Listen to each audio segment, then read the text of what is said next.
एक फैमिली जिसमें आईएएस कुछ लोग बन चुके हैं, अगली पीढ़ी में बन चुके हैं, उसकी अगली पीढ़ी को भी आईएएस का आरक्षण मिले। क्या इससे अच्छा ये नहीं है कि उसी समाज के वो लोग जो दूर गांव में हैं, स्कूल नहीं मिला जिनको, बड़ी मुश्किल से पढ़े, उनको फ़ायदा मिले।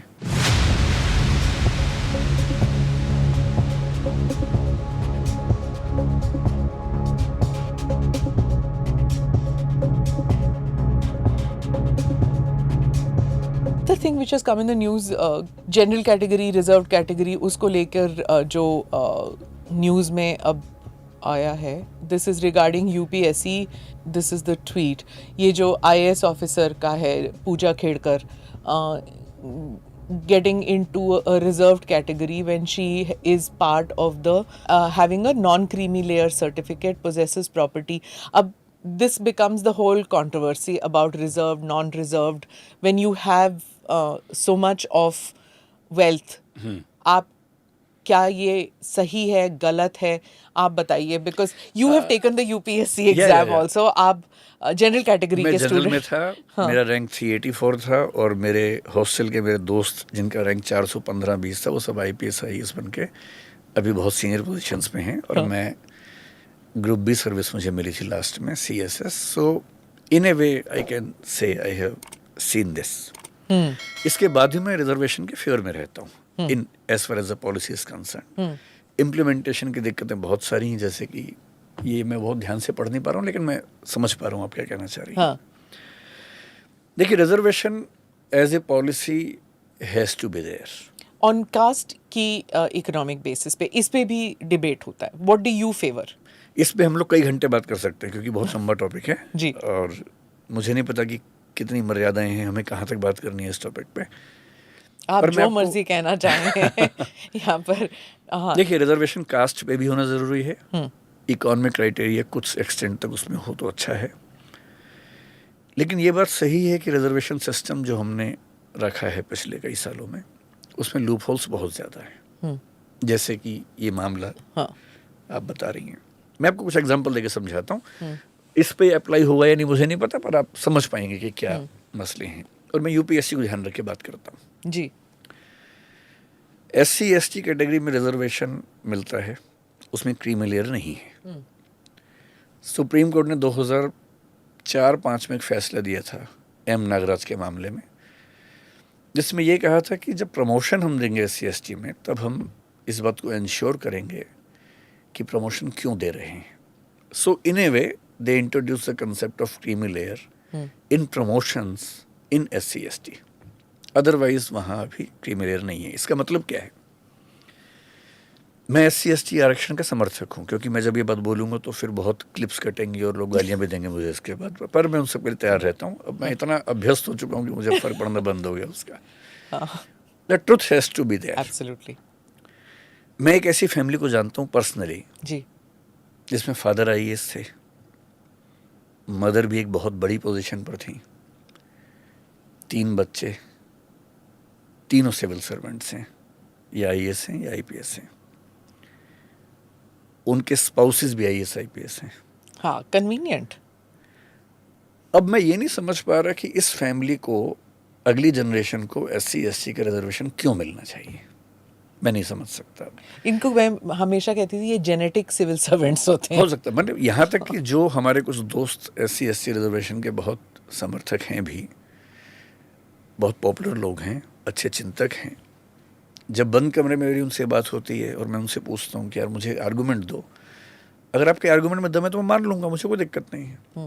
क्योंकि पब्लिक डोमेन में आर्गूमेंट ये चलता है कि कई हज़ार साल का पिछड़ापन है, कई पीढ़ियाँ लगेंगी बराबर करने में। तो मैंने उनसे पूछा, मैंने कहा देश में 8% करीब एसटीज़ हैं, 16% एससीज़ हैं। 8% का मोटा मोटा मतलब होता है लगभग, आप मान लीजिए 11 करोड़ के आसपास, और 22 करोड़ एससी हैं, 33 करोड़ की आबादी है। सरकारी नौकरियां साल भर में कितनी निकलती होंगी? मेरे ख्याल से सब भी, मतलब पूरे देश की सारी नौकरी मिलाएंगे तो भी शायद 2 करोड़ के आसपास होंगी, सब नौकरियां मिला के भी। इनमें से एससी एसटी की जो भागीदारी है, अगर हम 24% मान लें दोनों मिला के, वैसे तो 22.5% अभी है, तो भी ये 40-45 लाख होगी मैक्सिमम।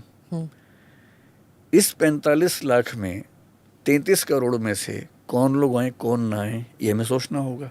जब हम रिजर्वेशन दे रहे हैं तो साइंटिफिक होना चाहिए, लॉजिकल होना चाहिए। एक फैमिली जिसमें आईएएस कुछ लोग बन चुके हैं, अगली पीढ़ी में बन चुके हैं, उसकी अगली पीढ़ी को भी आईएएस का आरक्षण मिले। क्या इससे अच्छा ये नहीं है कि उसी समाज के वो लोग जो दूर गांव में हैं, स्कूल नहीं मिला जिनको, बड़ी मुश्किल से पढ़े, उनको फ़ायदा मिले। हम एक कम्युनिटी को सेंटर में लाना चाहते हैं, एक कम्युनिटी को अपलिफ्ट करना चाहते हैं, मेन स्ट्रीम में लाना चाहते हैं, या उसके कुछ परिवारों को बार बार पावर देना चाहते हैं।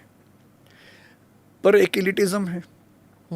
जैसे हिंदू समाज में पहले था कि भाई कुछ वर्ण या जातियां सेंटर में हैं, बाकियों को पीछे रखा गया तो उनको आरक्षण दो। अब उन समुदायों में कुछ परिवार ऐसे हो गए हैं, वो एलिट्स हैं, और वो एलिट्स कभी नहीं चाहेंगे कि आरक्षण उनके हाथ से निकले। तो उन्होंने अपनी पूरी कम्युनिटी को ये फील भी करवा दिया, समझा भी दिया कि ये आरक्षण छीनना चाहते हैं। जबकि सच ये है, मैं तो बहुत मुखर तरीके से बात कहता हूँ कि SC ST में भी क्लासिफिकेशन होना चाहिए जैसे OBC में होता है। अभी सुप्रीम कोर्ट में शायद कोई फैसला ऐसा है, या आपने शायद सुना होगा कि एक कमीशन है, रोहिणी कमीशन, उसकी रिपोर्ट सबमिट हुई है अभी हाल ही में, अभी आई नहीं है सामने पब्लिक डोमेन में। मेरा ख्याल है कि रोहिणी कमीशन की रिपोर्ट आने के बाद सब क्लासिफिकेशन इन SC ST, जो कि सुप्रीम कोर्ट ने खारिज किया है कई मामलों में, सरकार शायद उसको लाएगी। इस तीसरे टर्म में मेरे ख्याल से सरकार का इरादा ये होगा। आरक्षण कम तो कर नहीं सकते हैं, सोचना भी मेरे ख्याल संभव नहीं होगा, शायद ज़रूरत भी नहीं है उसकी, पर आरक्षण रैशनलाइज हो, उसमें रीजनेबिलिटी हो, ये ज़रूरी है और ये होगा। अब ये जो केस आप बता रही हैं ये OBC आरक्षण का है। OBC और EWS के आरक्षण में कितने बारीक पेच हैं, अगर आप सुनेंगे तो आप दंग रह जाएंगे। इस देश में EWS का आरक्षण कोई भी ले सकता है, आप भी ले सकती हैं, मैं भी ले सकता हूँ। OBC में क्या पेच है कि OBC में एक क्रीमी लेयर का कंसेप्ट है, इंदिरा साहनी केस 93 में जजमेंट आया था, उसमें इंट्रोड्यूस हुआ था। अब नियम ये है कि अगर आप OBC से हैं पर क्रीमी लेयर में, तो you will be treated as general. इससे बचना होता है। मैं ऐसे कुछ बचना होता है। हाँ, सही बात है। देखिए इतना डिफरेंस है। If you are in general category you have to be in first 75 ranks to be IAS। If you are in OBC, you can become IAS on 400 rank almost. So there is a huge difference. इसलिए अगर किसी के पास scope होता है तो वो कोशिश करता है कि मैं बन ही जाऊं। मैं पिछले 25 साल में केवल एक ऐसे दोस्त को जानता हूं जो OBC में था पर उसने OBC आरक्षण लेने से मना कर दिया। ये कहेगा कि मुझे बचपन ठीक मिला, पढ़ाई ठीक मिली, why should I take reservation. ऐसे भी लोग हैं। जैसे एक रूल ये है कि अगर आपके फादर या मदर क्लास 1 जॉब में हैं तो आप OBC नहीं हो सकते, you get into creamy layer. आपके दोनों पेरेंट्स ग्रुप B में हैं तो भी नहीं हो सकते हैं, लेकिन ग्रुप C ग्रुप D में हैं, इनकम चाहे 8 लाख से ज़्यादा हो तो भी आप OBC में रहते हैं। अब सरकारी नौकरी वालों ने मेरे ख्याल से एक खेल खेला होगा कि भाई उनकी इनकम ज़्यादा है, उनके बच्चे OBC में क्यों ना आए। तो एक नियम बनाया गया कि जो B और C कैटेगरीज में हैं, C और D में, उनके बच्चों को हम OBC में रखेंगे चाहे इनकम ज़्यादा हो जाए। 8 लाख की लिमिट अभी है वैसे। फिर एक और खेल खेला गया, agricultural income will not be counted to see whether this person comes in creamy layer और नॉट। बहुत सारे सिविल सर्वेंट्स जो करप्शन का रास्ता चुनते हैं वो एग्रीकल्चरल इनकम शो करते हैं बड़े पैमाने पर। बिल्कुल। अब देखिए पेज क्या है, OBC में जो कैंडिडेट है उसकी अपनी इनकम काउंट नहीं होती है, केवल पेरेंट्स इनकम काउंट होती है। EWS में सबकी इनकम काउंट होती है 39 में। एक एग्जांपल लेते हैं, मान लीजिए कि मेरे फादर IAS ऑफिसर हैं और रिटायर होने वाले 2 साल बाद। मैं OBC में आता हूँ लेकिन मुझे मिलेगा नहीं आरक्षण क्योंकि मेरे फादर क्लास 1 जॉब में है। उन्होंने खूब पैसा कमा लिया है, इतना पैसा उनके पास है कि मैं उस इनकम से अपना काम चला सकता हूँ ज़िंदगी भर। बहुत सारी बिल्डिंग्स खरीद ली हैं, उनका रेंट आता है कई लाख रुपए, मान लीजिए महीने का 50 लाख रेंट आता है, एग्रीकल्चर से नहीं, बिल्डिंग से। अब मुझे आईएएस बनना है और मुझे ओबीसी का आरक्षण चाहिए। जब आप रेंट मैं- कहते हैं उसका मतलब है कि वो दिख रहा है, मतलब उस पे आप टैक्स भी दे रहे हैं, वो हाँ, हाँ, सब एकदम विजिबल है, उतना ही मैं कह उसको रहा हूँ। आप फ्रॉड नहीं कर सकते। नहीं, जो आईटीआर में है मैं उसी की बात कर रहा ITR, हूँ। हाँ, ओके, है ना, हाँ। वो होगा तो 10 टाइम ज्यादा। हाँ। जो आईटीआर में मैं उसकी बात उसमें कर भी रहा हूँ। आप नहीं कर सकते नहीं कर कुछ। सकते, मैं उसी की बात कर हाँ। रहा हूँ, है ना।